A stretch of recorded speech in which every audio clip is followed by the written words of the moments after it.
Nagtapos po sa ikalabing siyam na pwesto ang Alas Pilipinas sa kauna-unahan pong kampanya sa FIVB World Championship. Sila ang may ikalawa sa pinakamataas na ranggo sa mga koponan sa Asia. Isa po ang panalo sa tatlong laro ng Alas sa FIVB Worlds matapos nilang talunin ang Egypt. Nabura ang tsansa po ng Pilipinas na makapasok nga sa round of 16 nang matalo sa isang 5-set thriller kontra Iran.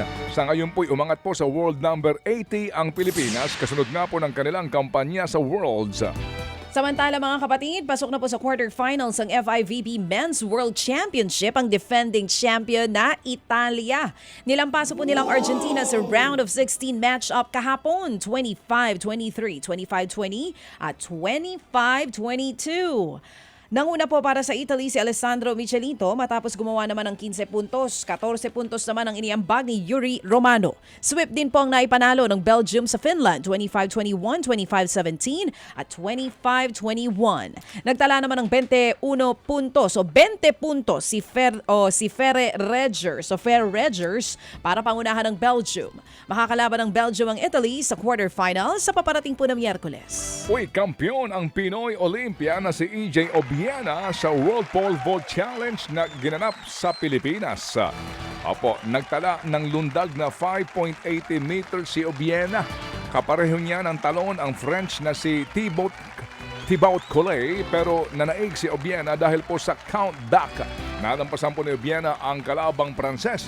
Matapos nga po magawa ito sa loob ng 2 attempts lamang. Bronze medalist po naman si itong taga-Poland na si Lisek. Matapos pong magtala ng 5.60 meters, ginanap po ang palaro sa Ayala Triangle Gardens, diyan po naman sa lungsod ng Makati. Samantala maganda po ang simula ng host UST Rolling Tigers sa UAAP Season 88. Tinambakan lang naman nila ang defending champions sa UP Fighting Maroons 87-67. Ginanap po ang laro sa home court ng Uste sa Quadricentennial Pavilion. Isang beses lamang pinalamang ng Tigers ang UP sa first quarter bago dinomina ang buong laro.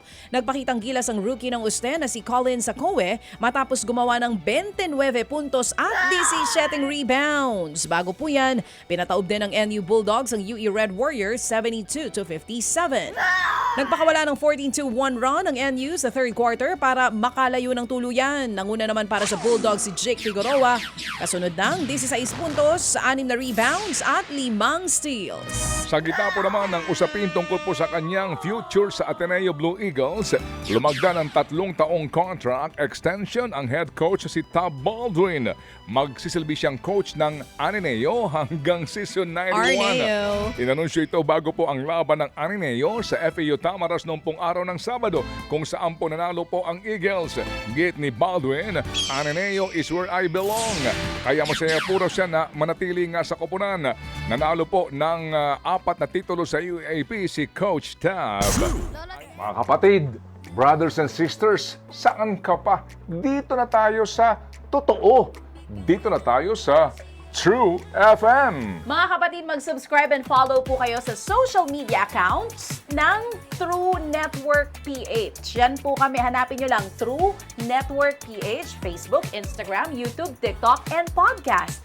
Mapa Apple or Spotify man yan, mahahanap nyo kami. Lahat ng mga napapanood at napapakinggan nyo po sa programa, nasa social media accounts namin yan. So paano mga kapatid? See you sa social media!